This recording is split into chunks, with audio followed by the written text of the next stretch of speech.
হে ভগবান বন্ধুরা, গামলা কৃষাণুর কত বড় সর্বনাশ চাইছে তোমাদেরকে আজকে আমি দেখাবো। বন্ধুরা, আজকে তোমরা বুঝতে পারবে যে গামলা কত বড় সর্বনাশ চাইছে ওই ছোট্ট ফুটফুটে বাচ্চাটা নিজের সন্তান কৃষাণুর জন্য। বন্ধুরা চলো, আমি এমনি কেন বলছি ভিডিওটা দেখো, সবটা বুঝতে পারবে। চলো, আজকে যারা গামলার সাপোর্টার তাদেরকে বলছি তারাও ভিডিওটা দেখো, আর প্লিজ নিজের মন্তব্য অবশ্যই কমেন্ট বক্সে বলো। চলো, হ্যালো বন্ধুরা, welcome back to my channel. আশা করি তোমার সবাই খুব ভালো আছো, আমিও ভালো আছি। তো বন্ধুরা, এই যে কথাগুলো বললাম তোমাদেরকে, কথাই বলে না, যেই মা পৃথিবীতে সন্তানের হতে পারে না, অন্ততপক্ষে ওই মা কোনো দিন কারো হতে পারে না। কারণ একটা নারীর কাছে, একটা মায়ের কাছে সবচেয়ে মূল্যবান সম্পদ, সবচেয়ে প্রিয় সম্পদ হলো গিয়ে তার সন্তান। যেই সন্তান আমাদের কাছে কলিজার টুকরা, সেই সন্তানের সাথে গামলা কী ধরনের কী সর্বনাশ করছে আজকে তোমরা ভিডিওটা দেখতে পাবে। বন্ধুরা চলো, ভিডিওটা প্লিজ ফুল দেখো, তারপর কিন্তু অবশ্যই তোমাদের মূল্যবান মতামত আমার কমেন্ট বক্সে দিও, সেটা তো তোমাদেরকে বলবোই। তার আগে বলি বন্ধুরা, এই যে গামলা যে কথাগুলো প্রথমে বললাম সেটা তো বলবোই, তার আগে এই যে গামলা তার চ্যানেলে এখনও অবধি ভিডিও আপলোড দেয়নি। ভাবতে পারছো এই নাকি সন্তান মানুষ করবে? সত্যি এই কথাটা বারবার বলতে হয়। যেই মা তার একমাত্র ইনকাম সোর্স হলো গিয়ে ইউটিউব, তাই তো, সেই মা দেখো মাত্র 9 মিনিটের একটা ভিডিও দিয়েছিল পরশুদিন, তাই তো। পরশুদিন ভিডিও দেওয়ার পরে জ্যোতিষী সে হাত দেখিয়ে এসছে, তার কাছে কন্টেন্ট আছে যে জ্যোতিষীর ওখানে কী কী হলো সেটা নিয়েও সে কন্টেন্ট বানিয়ে একটা ভিডিও দিতে পারে।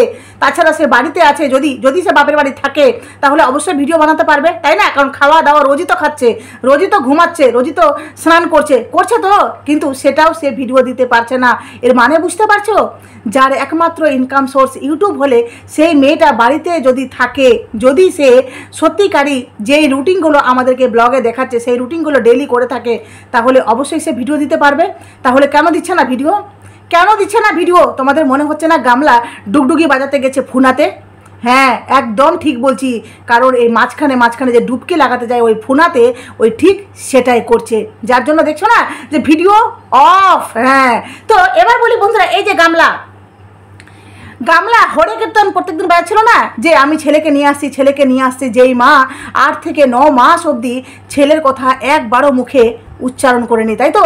এই কয়েকদিন ধরে বলতে পারো যে ছেলের কথা বলে বলে টাইটেল থাম্বনেলে খেলছে। আর কি বলছে? ছেলে আমার কাছে আসবে, ওয়েট অ্যান্ড ওয়াচ। লজ্জাও লাগা দরকার, তাই না? লজ্জাও লাগা দরকার যে এই কথাটা বলে ভিউয়ার্সকে আমি কি করে কথাটা দিচ্ছি, যেখানে আমি তাদের এই স্বপ্নটা বা এই আশাটা পূরণ করতে পারবো না, যেখানে আমি নিজে শিওর হইনি, সেখানে আমি কি করে এই কথাগুলো বলে আমার ভিউয়ার্সরা, আমার ভালোবাসার মানুষদেরকে কি করে আমি তাদেরকে ঠকাতে পারি। কিন্তু গামলা ঠকাচ্ছে। দেখা যাক, কালকে তো 22 তারিখ, সে কত পটর করছিল। তারপরে তোমরা ওর কমেন্ট বক্সে গিয়ে ওকে বারবার কোশ্চেন করো, তুমি তো খুব বলেছিলে ওয়েট অ্যান্ড ওয়াচ। কি হবে 22 তারিখে? ঘোড়ার ডিম হবে, কাঁচকলা হবে, গামলার থতা মুখ ভতা হবে। বুঝতে পেরেছ? তো এই যে গামলা, এই যে তোমাদেরকে এই কথাগুলো বললাম, প্রথমত বলি যে এই যে সন্দীপ, অন্ততপক্ষে সন্দীপ তার ব্লগে দেখতে পাচ্ছ তো, সন্দীপ চেষ্টা করছে তার ভিডিওটাকে একটা কিছু নতুনত্ব দেখানোর জন্য, কিছু ইউনিক দেখানোর চেষ্টা করছে। কিছু ভিডিওর মধ্যে বলতে পারো যে এমন কিছু ক্রিয়েটিভিটি তুলে ধরছে যেটা দেখে মনটা ভরে যাচ্ছে। বন্ধুরা, কৃষাণুকে নিয়ে এই যে ঘুরতে যাওয়া, কৃষাণুকে নিয়ে সময় কাটানো, মা বাবার সাথে সময় কাটানো, কোনোদিন মাঠের দৃশ্য, কোনোদিন শাক তুলতে যাওয়া, এই যে এক রকমের ক্রিয়েটিভিটি সন্দীপ তুলে ধরছে। একটা ছেলে মানুষ হয়ে কাজের প্রতি এতটা ভক্তি, এতটা নিষ্ঠা, কারণ সেই ছেলেটা জানে যে আমাকে কাজ করতে হবে। এই ছেলেটা সাংসারিক ছেলে, আমাকে ইনকাম করতে হবে। আমাকে ইনকাম না করলে আমার এই সংসারটাকে কে চালাবে? হ্যাঁ জানি জমি জমা আছে, কিন্তু জমি জমা থাকলেও কি হবে? জমি জমা সে বাবার দায়িত্বে আছে, বাবা করছে, তো আমি আমার কাজটা করি। কারণ এই ধরনের ছেলেকেই বলে গিয়ে দায়িত্ববান সাংসারিক ছেলে। এই কাজগুলোই গামলাকে বলেছিল যে আমাদের একমাত্র পেশা, সবচেয়ে প্রাধান্য দেওয়া উচিত এই পেশাটাকে, যেটা আমাদের ব্লগিং, ইনকাম করা উচিত। হ্যাঁ, যেটা আমরা ভালো একটা একটা জায়গা পেয়েছি যেখান থেকে আমরা নিজের বাড়িকার সমস্ত কিছু শেয়ার করে টাকা ইনকাম করতে পারবো। কিন্তু গামলার সেই জায়গাটা খারাপ লাগছিল। আজকে দেখো গামলার যেই সাপোর্টাররা আছে বন্ধুরা, সেই সাপোর্টাররা আজকে গামলাকে ডাইরেক্ট এভাবে কোশ্চেন করছে। যারা সত্যি গামলার ভালো চায় তারা বলছে যে তুই কি করছিস, ভিডিও দিচ্ছিস, হ্যাঁ এভাবে ভিডিও হয়, ব্লগিং এভাবে হয়? যারা তাকে ভালোবাসে তারা কি সত্যি তাকে ভালোবাসবে? তার ভিডিওর জন্য যে অপেক্ষা, এই যে অপেক্ষাটাকে তারা অপেক্ষা থাকতে থাকতে থাকতে থাকে, দেখছে না ভিডিও আর আসছে না, তখন কি হচ্ছে? তারা ডিমোটিভেট হয়ে যাচ্ছে, তারা গামলার ভিডিওর আকর্ষণের প্রতি বিকর্ষণ বেশি হয়ে যাচ্ছে বন্ধুরা। এভাবে করতে করতে করতে করতে গামলার ভিডিও একদিন দেখবে যে থুবড়ে পড়ে বসে থাকবে, সেখানে কেউ মাছিও ভনভন করবে না একটা। হ্যাঁ, আর মাছি ভনভন না করলে বুঝতেই পারছো গামলার কি দুর্দশা হবে। গামলা একটা সত্যি কথা বলছি নিরপেক্ষভাবে, গামলা একটা চক্রবিহুর মধ্যে ফেসে গেছে বন্ধুরা, যেখানে নিজেকে বলছে তো সে বড় মুখ করে বললো না আমি এখন নিজের মালিক নিজে, এই চ্যানেলে মানে যবে থেকে ব্লগ চ্যানেলটা খুলেছে তবে থেকে নাকি সে যেটা করবে নিজের মর্জিতে করবে, কেউ তাকে বলার নেই বলেই তো এতটা তার ক্ষতি হচ্ছে, বলেই তো নিজের সর্বনাশ নিজে ডেকে আনছে। যদি বলার থাকতো না, আমাদের মাথার উপর একটা গার্জিয়ান থাকা দরকার যে আমাদেরকে সব সময় গাইড করবে। আমরা জানে অজানে যদি কোনো ভুল কাজ করি তাহলে সেখানে আমাদেরকে গাইড করা একান্ত প্রয়োজন, না হলে আমরা জীবনের রাস্তাতে এমন একটাভাবে একটা জায়গায় বেঁকে যাব না যেখানে আমরা বুঝতেও পারবো না, কিন্তু বিশাল বড় সর্বনাশটা বা ক্ষতিটা আমরা অজান্তে করে ফেলি। তো যাই হোক, অনেক কথা বলে ফেললাম, এবার মেন পয়েন্টে আসি। তোমাদেরকে বললাম যে গামলা কৃষাণুর ক্ষতি চাইছে। হ্যাঁ বন্ধুরা, গামলা কৃষাণুর ক্ষতি চাইছে। কেন বলছি? কারণ দেখো, গামলা যখন থেকে সন্দীপের বাড়ি আগস্ট মাসে সন্দীপের বাড়ি থেকে এসছে, তোমরা নিজেরাই দেখেছো যে গামলা ছেলের কথা একবারের জন্য উচ্চারণ করেনি, তাই তো? তো গামলা আগস্ট মাস থেকে শুরু করে এই অবধি, এই মে মাস অবধি কবার উচ্চারণ করেছে? শেষের দিকে জাস্ট কন্টেন্টের জন্য উচ্চারণ করেছে, আদারওয়াইজ নো। ঠিক আছে? তো তারপরেও গামলা কিন্তু অনেক জায়গা গেছে ঘুরতে, এমন যে নয় যে গামলা শুধুমাত্র বাড়িতে বসে থেকেছে বা চিন্তায় বিভোর বা তার মুখ চোখ শুকিয়ে গেছে।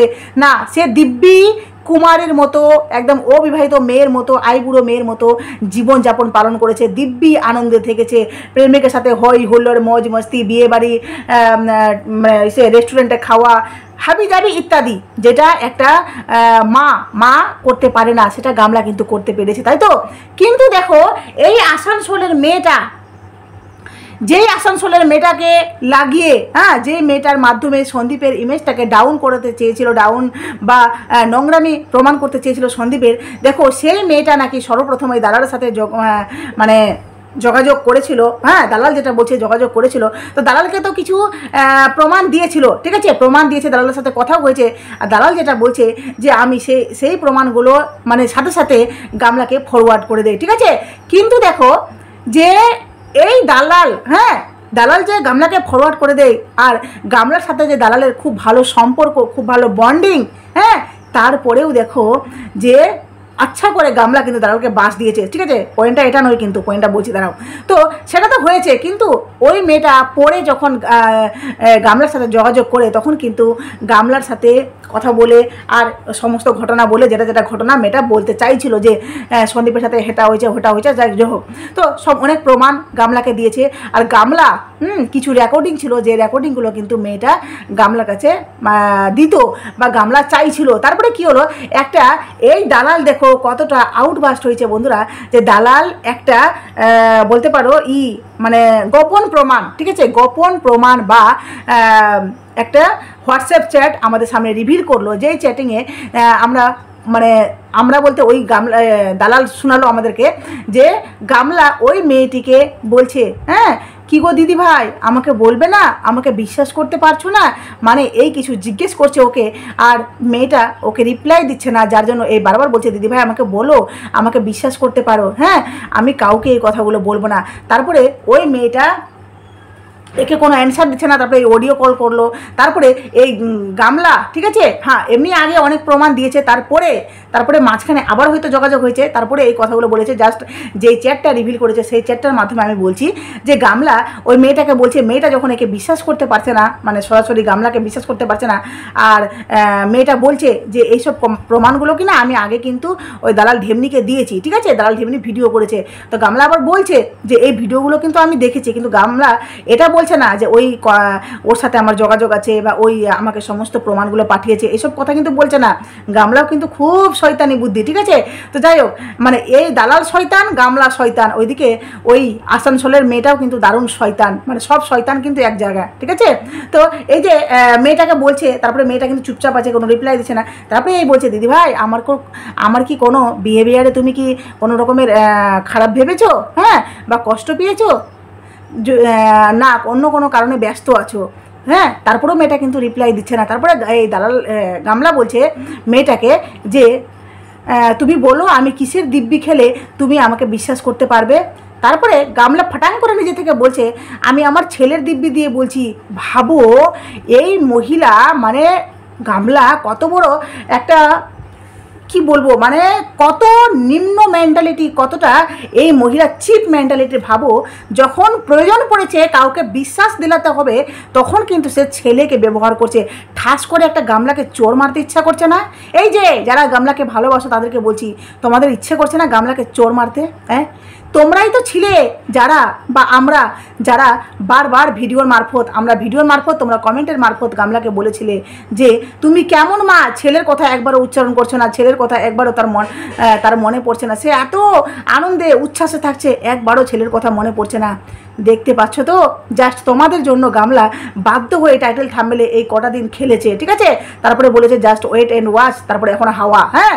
আর দেখো আজকে গামলা যখন প্রয়োজন পড়েছে কাউকে বিশ্বাস দিলাতে হবে, তখন দেখো কিভাবে নিজের সন্তানটাকে নিয়ে ক্রিয়া খাচ্ছে, কিভাবে সন্তানটাকে নিয়ে দিব্যি খাচ্ছে। ক্রিয়া বা দিব্যি আমাদের কাছে কিন্তু বলতে পারো একটা খুব বিশ্বাসকর জিনিস, তাই তো।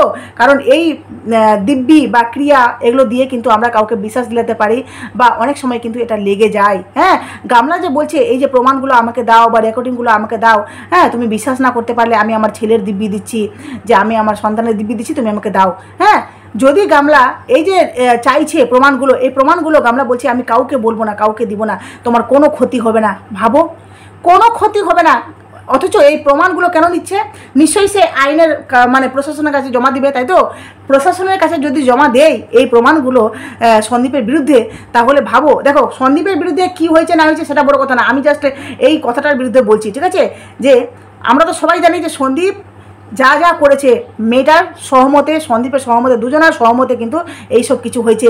আর মেয়েটা যে বেশি চালাকি খেলছে কিনা সন্দীপকে ডাউন করার জন্য, মেয়েটা চরম হারে ফাঁসবে বন্ধুরা। যখন আইনের বা প্রশাসনের লোক বা আদালতে যখন মেয়েটাকে ডাকা হবে, তখন কিন্তু শুধুমাত্র সন্দীপ ফাঁসবে না, মেয়েটাকেও ডাকা হবে যে তুমি কেমন মেয়ে যে তোমার বাচ্চা বরকে ছেড়ে তুমি অন্য পর পুরুষ, যেই পুরুষের অলরেডি বিবাহিত, তার একটা সন্তান আছে, সে একটা ব্লগার, তারপরেও তুমি সব জেনে কেন ওর কাছে গেছো?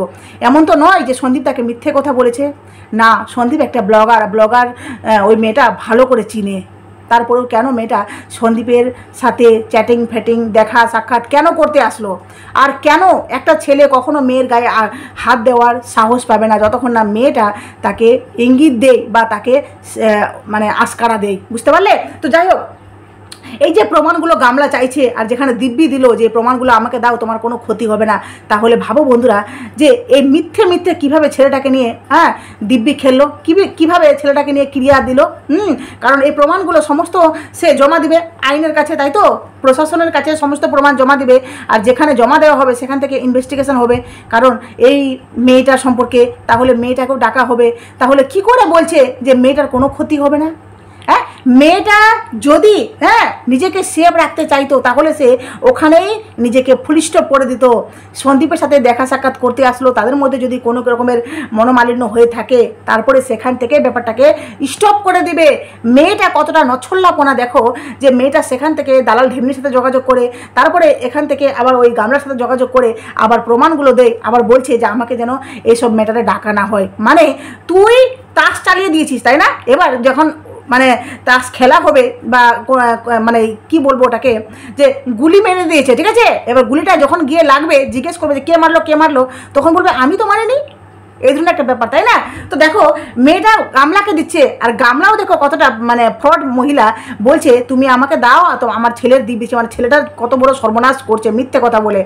তো এখানে এই প্রমাণগুলো দিবে, আইনের কাছে জমা হবে, আইন মানে প্রশাসনের লোক তখন মেয়েটাকে ডাকবে, সমস্ত ইনকোয়ারি হবে, তখন কি হবে মেয়েটার বাড়ির লোক, শ্বশুর বাড়িকার লোক সবাই জানাজানি হবে, মেয়েটাকে হয়তো বাড়ি থেকে অনেক রকমের কথাবার্তা শুনতে হবে, অত্যাচারও করা হবে যে তুমি এগুলো কেন করলে। কারণ ওর বর যদি জানে যে আমার বউ আমার আড়ালে এইসব কিছু করে বেড়াচ্ছে, তাহলে কি ওর বর ছেড়ে দেবে ওকে?